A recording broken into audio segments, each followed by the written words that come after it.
ഒരു ദുരന്തം വരുമ്പോൾ, ഒരു അത്യാഹിതം ഉണ്ടാകുമ്പോൾ, ഒരു അപകടം വരുമ്പോൾ ആഹ്ലാദിക്കുന്നവരെ നമ്മൾ എന്താണ് വിളിക്കുക? നീച ജന്മങ്ങളെന്നല്ലേ പറയേണ്ടി വരുള്ളൂ. ഒരു നാട്ടിൽ ഒരു ദുരന്തം ഉണ്ടായാൽ അതുവഴി അത് ഭരിക്കുന്ന ഭരണകൂടത്തിനെതിരെയോ അല്ലെങ്കിൽ സംവിധാനത്തിനെതിരെയോ ഉപയോഗിക്കുന്ന നികൃഷ്ടമായ ഈ പരിപാടിയാണ് ഇപ്പോൾ 2-3 ദിവസമായിട്ട് നടന്നുകൊണ്ടിരിക്കുന്നത്. അതായത് ദേശീയപാത തകർന്നു, വടക്ക് മലബാറിൽ കനത്ത മഴയാണ്, കാസർഗോഡ് ഭാഗത്തും മലപ്പുറം ജില്ലയിലാണ് ആദ്യം, മലപ്പുറം ജില്ലയിലും ചില ഭാഗങ്ങളിൽ ദേശീയപാതയും സർവീസ് റോഡും തകർന്നു. സത്യമാണ്. ഇത് തകർന്നത് കണ്ടപ്പോൾ വരുന്ന പ്രതികരണങ്ങൾ രാഷ്ട്രീയ നേതാക്കളുടെ ഉൾപ്പെടെ സോഷ്യൽ മീഡിയയിൽ വന്നിരുന്ന് ചീത്ത വിളിക്കുന്നവരെ നമുക്ക് മനസ്സിലാക്കാം. പക്ഷെ ഉത്തരവാദപ്പെട്ട സ്ഥാനങ്ങളിലിരിക്കുന്ന രാഷ്ട്രീയ നേതാക്കൾ, പ്രതിപക്ഷ നേതാവ് ഉൾപ്പെടെ, അല്ലെ കോൺഗ്രസിലെ നേതാക്കൾ ഉൾപ്പെടെ, ലീഗിലെ നേതാക്കൾ ഉൾപ്പെടെ, പ്രതിപക്ഷത്തിരിക്കുന്ന ഉത്തരവാദപ്പെട്ട രാഷ്ട്രീയ നേതാക്കൾ പ്രതികരിക്കുമ്പോൾ അവർക്ക് ഒരു ഉത്തരവാദിത്വമില്ലേ? രാഷ്ട്രീയത്തിൽ നിൽക്കുന്ന അവർക്ക്, അവർ തിരഞ്ഞെടുക്കപ്പെട്ടവരൊക്കെ അല്ലേ? ഇപ്പം എന്താ സംഭവം? കഴിഞ്ഞ ദിവസം PK കുഞ്ഞാലിക്കുട്ടിയുടെ നേതൃത്വത്തിൽ UDFിൻ്റെ നേതൃസംഘം, അതിനകത്ത് UDF കൺവീനർ അടൂർ പ്രകാശ് ഉണ്ട്, MP, അതേപോലെ AP അനിൽകുമാർ, പുതിയ KPCC നേതൃനിരയിലെ AP അനിൽകുമാർ MLA, മുൻ മന്ത്രി, ഇവരൊക്കെ അടങ്ങുന്ന ഒരു വലിയ സംഘം മലപ്പുറം ജില്ലയിലെ ദേശീയപാതയിൽ ഇടിഞ്ഞുണ്ടായ ആ സ്ഥലത്ത് സന്ദർശനമൊക്കെ നടത്തുന്നത് മീഡിയയിൽ ഭയങ്കര കവറേജാണ്. എന്നിട്ട് കുഞ്ഞാലിക്കുട്ടി സംസാരിക്കുന്നു, ആ പ്രതിനിധീകരിച്ചിട്ട് സംസാരിക്കുന്നു. എന്താ കുഞ്ഞാലിക്കുട്ടി പറയുന്നത്? റോഡ് തകർന്നു, ഇത് നിർമ്മാണത്തിലെ അപാകതയാണ്, ശാസ്ത്രീയമായിട്ട് ഇവിടെ റോഡ് നിർമ്മിക്കണമായിരുന്നു, ഇവിടെ പാലം വേണമെന്ന് ഞങ്ങൾ പണ്ടേ പറഞ്ഞാണ്, റോഡ് മണ്ണ് നികത്തി ഉണ്ടാക്കിയത് കൊണ്ടാണ് ഇത് സംഭവിച്ചത്, ഈ നിർമ്മാണത്തിലെ അപാകതകൾ പരിശോധിക്കണം, നടപടി ഉണ്ടാവണം. ആദ്യ തല യോഗം ചേർന്നു, MLA-മാരെ വരെ ഉൾപ്പെടുത്തി. 2ാം തല യോഗം ജില്ലാ ഭരണകൂടം വിളിച്ചിട്ടുണ്ട്, അതിൽ ഞങ്ങൾ പങ്കെടുക്കും, ഗവൺമെന്റിനോട് കാര്യങ്ങൾ പറയും, ഇതിനകത്ത് നടപടി ഉണ്ടാവണം എന്നൊക്കെ പറഞ്ഞിട്ട് PK കുഞ്ഞാലിക്കുട്ടിയുടെ ഒരു പെർഫോമൻസ് നന്നായിട്ടുണ്ട്. അതിൻ്റെ അകത്ത് ഗവൺമെന്റ് എന്ന് പറയുന്ന ഒരു വാക്ക് പുള്ളി ഒരിക്കൽ പറയുന്നുണ്ട്, പക്ഷേ ഏത് ഗവൺമെന്റ് എന്ന് പറയുന്നില്ല. ഇത്രയും ഷോ കാണിച്ച PK കുഞ്ഞാലിക്കുട്ടിയുടെ നേതൃത്വത്തിലുള്ള സംഘത്തിൽ നിന്ന് ഒരാൾ പോലും ഈ ദേശീയപാത നിർമ്മിച്ചതാരെന്നോ ഇതിൻ്റെ ഉത്തരവാദി ആരാണെന്നോ ദേശീയപാത അതോറിറ്റി ആണെന്നോ കേന്ദ്ര സർക്കാരാണെന്നോ അല്ലെ കേന്ദ്രമന്ത്രി നിതിൻ ഗഡ്കരി ഇത് അന്വേഷിക്കണമെന്നോ കമാന്നൊരക്ഷരം മിണ്ടുന്നില്ല എന്ന് പറഞ്ഞാൽ. പക്ഷെ പിണറായി വിജയന്റെ സർക്കാരിനെ പറയുന്നുമില്ല, തന്ത്രപൂർവം. പക്ഷെ കേൾക്കുന്നവർ വിചാരിച്ചോണം, ഇതെല്ലാം ഇടതുപക്ഷ സർക്കാരിൻ്റെ കൊള്ളരുതായ്മ കൊണ്ടാണ് ഇത് സംഭവിച്ചത്. ഇഷ്ടംപോലെ സോഷ്യൽ മീഡിയയിൽ ക്യാപ്സുലുകൾ ഇറങ്ങുന്നുണ്ട്. അപ്പോൾ പെരവേകുമ്പോൾ പുരകത്തുമ്പോൾ വാഴ വെട്ടുക എന്നൊരു നാട്ടുപ്രയോഗമുണ്ട്. പുരകത്തുമ്പോൾ വാഴ വെട്ടുന്നവനെ എന്താണ് വിളിക്കേണ്ടത്? അതാണിപ്പോൾ കേരളത്തിലെ പ്രതിപക്ഷവും പ്രതിപക്ഷ നേതാക്കളും ചെയ്തുകൊണ്ടിരിക്കുന്നത്. ദേശീയപാത എങ്ങനെ ഉണ്ടായി എന്നുള്ളത് ചരിത്രം നമ്മൾ ഇനിയും പറഞ്ഞു നമ്മുടെ പ്രേക്ഷകരെ ബോറടിപ്പിക്കുന്നില്ല. എല്ലാവർക്കും അറിയാം ദേശീയപാത എങ്ങനെ വന്നു, ഏത് ഗവൺമെന്റ് കാലത്ത് വന്നു, അതിനെങ്ങനെ ഫണ്ടിങ് ഉണ്ടായി.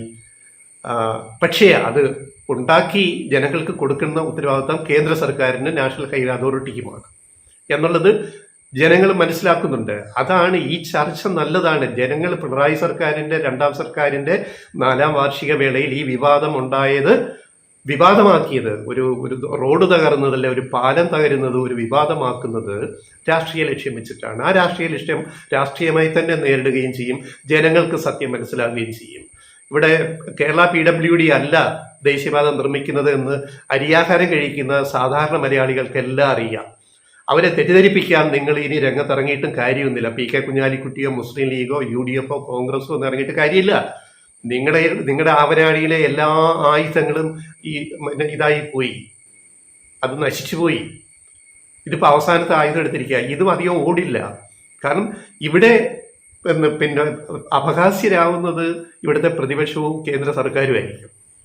കാരണം പിണറായി സർക്കാർ ഇത്രയും കഷ്ടപ്പെട്ട് ബുദ്ധിമുട്ടി കേന്ദ്രം പറഞ്ഞ നിബന്ധനകളെല്ലാം അംഗീകരിച്ചിട്ട് 5500 കോടിയിലധികം രൂപ സ്ഥലം ഏറ്റെടുക്കാൻ മുടക്കി ഏറ്റെടുത്ത് കൊടുത്ത് ദേശീയപാത നിർമ്മിക്കാൻ എല്ലാം എത്രയോ അതിവേഗത്തിൽ നിന്നുപോയൊരു പദ്ധതി അതിവേഗത്തിൽ 45 മിനിറ്റിൽ നിർമ്മിക്കാനുള്ള എല്ലാ സൗകര്യങ്ങളും സംവിധാനങ്ങളും ഒരുക്കി കൊടുത്ത പിണറായി സർക്കാർ അത് ചെയ്തു കൊടുത്തിട്ട് അത് പണിത് നന്നായിട്ട് ചെയ്യേണ്ട ആരുടെ ഉത്തരവാദിത്തമാണ്?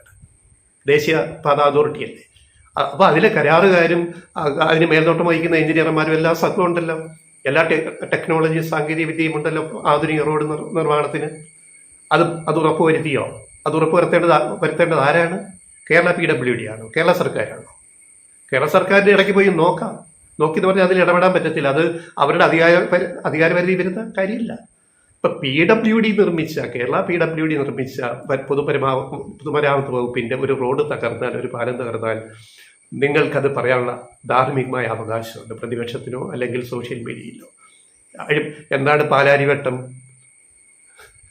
കമ്പിയില്ലാത്ത പാലം ഉണ്ടാക്കിയത് ആരാണെന്ന് നമ്മൾ പറയേണ്ടതില്ലല്ലോ. ആരെ? UDF സർക്കാരിന്റെ കാലത്ത് അന്നത്തെ മന്ത്രി ആരുടെ മന്ത്രിയായിരുന്നു?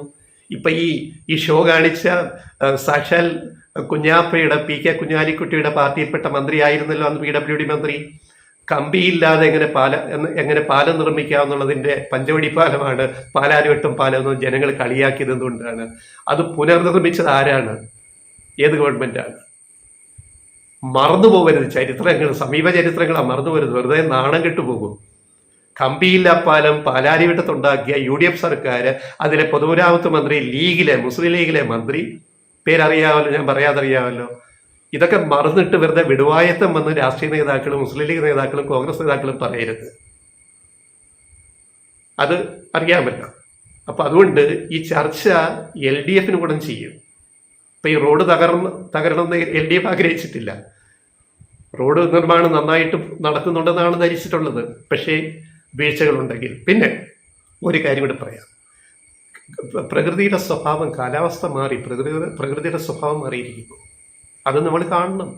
ഈ കുറ്റപ്പെടുത്തുമ്പോൾ പ്രകൃതിയാണ് നമ്മളെ ഏറ്റവും കൂടുതൽ പെടുത്തുന്നത് അപകടങ്ങളിൽ എന്നുള്ളത് നമ്മൾ മറന്നു പോരുത്, മനുഷ്യനല്ല. മഴയുടെ സ്വഭാവം മാറി. ഈ വർഷം കാലവർഷം വളരെ കനക്കുമെന്നാണ് പറയുന്നത്. ഉത്തര കേരളത്തിൽ, മലബാറിൽ മഴ ശക്തമായിട്ട് പെയ്യുമ്പോഴാണ് ഈ ദേശീയപാതയിൽ അടുത്ത കാലത്ത് നിർമ്മിച്ച ഭാഗങ്ങളിൽ ഈ പ്രശ്നങ്ങൾ ഉണ്ടായിരിക്കുന്നത്. അപ്പം മണ്ണിട്ട് നികത്തിയതിൽ പ്രശ്നങ്ങൾ വന്നിട്ടുണ്ടോ? അത് ബലപ്പെടുത്തുന്നതിൽ വീഴ്ചകൾ വന്നിട്ടുണ്ടോ? അത് ഇതിൻ്റെ അത് അഴിമതി നടന്നിട്ടുണ്ടോ? അപ്പം അതിതീവ്ര മഴ ഒരു അരമണിക്കൂർ പെയ്താൽ തന്നെ ഒരു വലിയ പ്രളയമുണ്ടാകുന്ന തലത്തിലേക്ക് കാലാവസ്ഥാ വ്യതിയാനം മാറിക്കഴിഞ്ഞിരിക്കുന്നു. പല പഠനങ്ങളും പറയുന്നത് കാലാവസ്ഥാ വ്യതിയാനത്തിന്റെ ഏറ്റവും കെടുതി അനുഭവിക്കുന്ന ഒരു സംസ്ഥാനം കേരളമായിരിക്കുമെന്നാണ്, നമ്മുടെ ഭൂമിയുടെ കിടപ്പും കാര്യങ്ങളൊക്കെ വെച്ചുകൊണ്ട്. അപ്പൊ ഇതിനെയെല്ലാം അങ്ങനെ നമ്മൾ ചേർത്ത് വെച്ച് കാണണം. അപ്പോൾ ഒന്ന്, ഡിസൈനിങ്ങിലെ പോരായ്മയുണ്ടോ? രണ്ട്, അഴിമതിയുണ്ടോ? അത് ദേശീയ ഗവൺമെന്റാണ് അന്വേഷിക്കേണ്ടത്, കേരള സർക്കാരല്ല. പിന്നെ പ്രകൃതിയിലെ മാറ്റം, മഴയുടെ കൂടുതൽ, അതിതീവ്ര മഴ അതിന് പ്രശ്നമായോ? അപ്പൊ അങ്ങനെയാണെങ്കിൽ ഭാവിയിലെ നിർമ്മാണ പ്രവർത്തനങ്ങൾ എങ്ങനെ പോകണം? അത്തരത്തിൽ ക്രിയാത്മകമായ ചർച്ച നടക്കേണ്ടുന്ന ഒരു വിഷയമാണിത്. എല്ലാ വശങ്ങളും പരിശോധിച്ച് അതിനെ വെറും നാലാംകിട രാഷ്ട്രീയ ആയുധമാക്കാൻ ശ്രമിക്കുന്ന ഇവിടുത്തെ പ്രതിപക്ഷത്തിന്റെ ഗതികേടിനെ കുറിച്ചാണ് ഞങ്ങൾക്ക് പറയാനുള്ളത്.